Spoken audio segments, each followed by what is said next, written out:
Where I'm raised is actually just about right at the edge of the marsh, where water stands all the time. And I'm less than an hour as a crow flies from the actual Gulf of Mexico. I get up about 4 o'clock in the morning and make my Cajun coffee.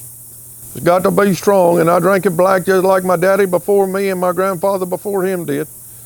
My grandfather was up every morning at 4:30. I'm up, I might beat him a little, I'm up at 4.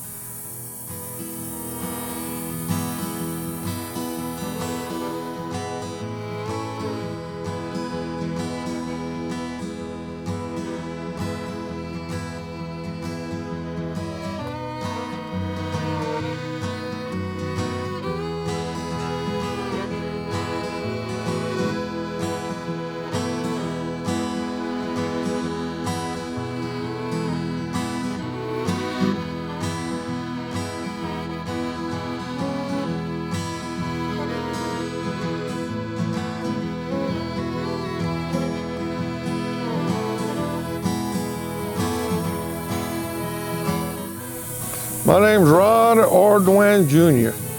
That's a Cajun name, is a little hard to say, but it's A-R-D-O-I-N. I started when I was real young. I'd go to the field with my grandpa. My first memory going to the field, I might have been 3 or 4 years old.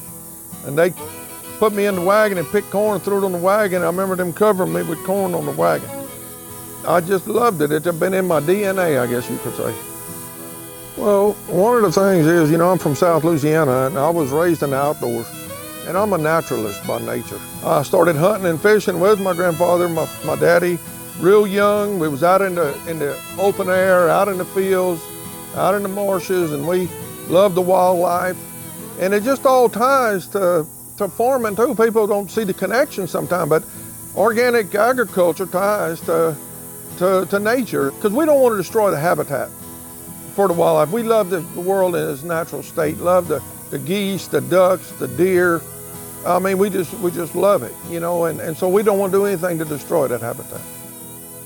I go out and we start looking at things and getting my men lined up. I got guys that help me. If it's pick day, I'll give them the picking order right off of the internet, and everything's picked fresh to order that gets shipped out the next day.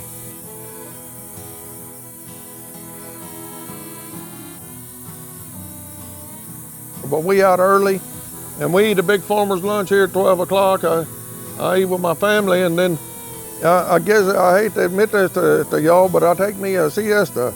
My grandfather took a nap, my daddy took one when he could, and I'll take a nap. We believe in naps. A Cajun believes in his good nap.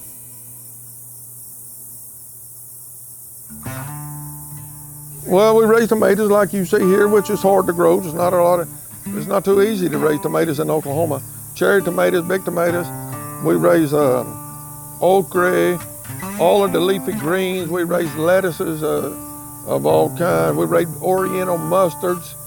We raise onions of all kinds.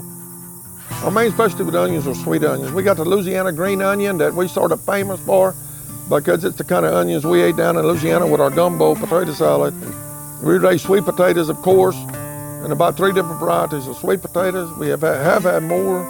But we like to raise watermelons. Cantaloupe, we got this new deal we come up with this year in our cantaloupe program, Tuscan cantaloupe. It's of Italian descent, developed in Italy. It's a ribbed cantaloupe, beautiful big cantaloupe, and I'm real proud of that. It was our first year to try it. It was sort of a long shot I took, and it's really working. I tell people we grow everything, but it's really not true. We tried broccoli, and we can't get broccoli to do right here. We tried cauliflower. Can't get cauliflower to do right. Red cabbage, oh my, we failed at red cabbage about every year. They say definition of insanity is to keep doing the same thing over and over again, thinking you'll get different results. But I think I can raise red cabbage, and I'm about to throw that one out now. So it's about 3 things we can't grow, but everything else pretty much we grow across here. But we're seasonal, and so it changes the season, but my opinion has always been that keeps you from getting bored. We were raised eating that way. You always look for the next thing that was going to be coming in. Today, you can't wait till the green beans come in with the new potatoes. And then you can't wait till the squash comes in. Then you can't wait till the tomatoes come in. And then you can't wait till the okra comes in. And you just change the season as you go along. And if you get in this routine of eating with the season, you won't be bored. And eat what the Oklahoma season. Don't eat what the Mexico season or the California season. I recommend eating what the Oklahoma season. Maybe you can get a tomato out of California. Maybe you can get one out of Florida. Maybe you can get it out of Mexico. But none of them's Oklahoma tomato. None of them was raised right here in Oklahoma. And I say there's something unique about that tomato raised in Oklahoma. It's got the flavor of the region. This Oklahoma air blew on it. This Oklahoma sun shined on it. This Oklahoma water made it grow. And no matter what anybody tells you, that Oklahoma tomato is unique. Just like an Oklahoma girl, she's gonna look a little different than the California girl. Gonna have a little different accent, a little different thing about her. A little something different that's gonna make her real attractive for being a little Okie, not a California girl.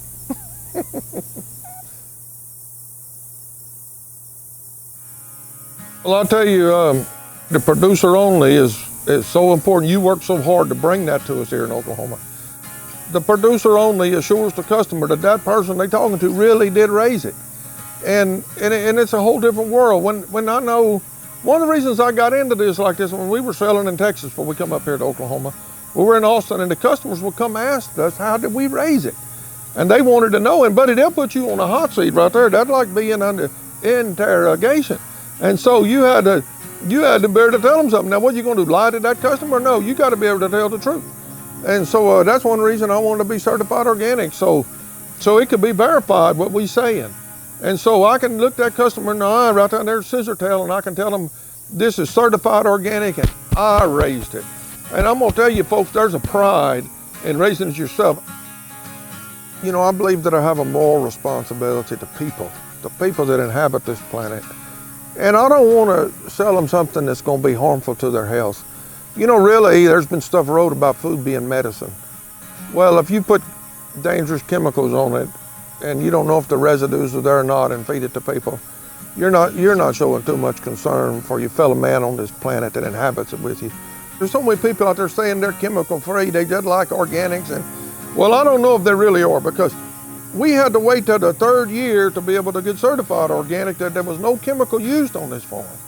And then our seed has to be completely untreated or organic. When we can get organic, that wins out first. But who's to check on these people with all these claims? I mean, we got an organic certifier with boots on the ground in our farm. He checks our records, he checks our receipts, he checks our seed packs. He's out there walking and looking at the crops, and you don't fool that inspector, sir. That's just like trying to fool Mother Nature. That organic inspector with the Oklahoma Department of Agriculture, Food and Forestry, he knows what he's doing when he gets here and looks around.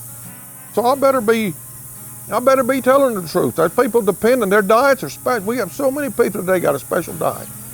And how horrible if I tell them that I'm raising it one way and they depended on it for their diet, and it's absolutely not true. You know what I'm saying? So that's sort of my pet peeve when you ask me something like that. People can eat our products here with confidence. And I don't think people really realize what all goes into quality product. And this one is raised right here in Oklahoma. We just want to make it available. We leave here at 4 o'clock in the morning from the countryside to bring it into the city fresh on Saturday morning. And Friday morning, we up picking before daylight. We get this stuff picked and put it in a cooler, and it's shipped out here on Saturday morning. And I mean, you can't get no fresher than that. And I think a lot of people still don't know about it, or we'd be overwhelmed in that part. Scissortail Market, that little manager we got down there, Mary Bixler, she's done her best to change the way Oklahoma does food, made it a producer only. If you don't raise it yourself, you ain't got no business there. She won't tolerate it. That little girl's strict. She might not be too big, but she's strict. And we doing our best to be genuine with what we do down there. But I'm the small guy. Here I am still doing it just like I was when I went to school. But I guess I'm kind of hard-headed, but I like vegetable farming. I like raising something for people to eat. I like my customers. I just love people, I guess. And so here I am, a little guy in the middle of a bunch of big ones.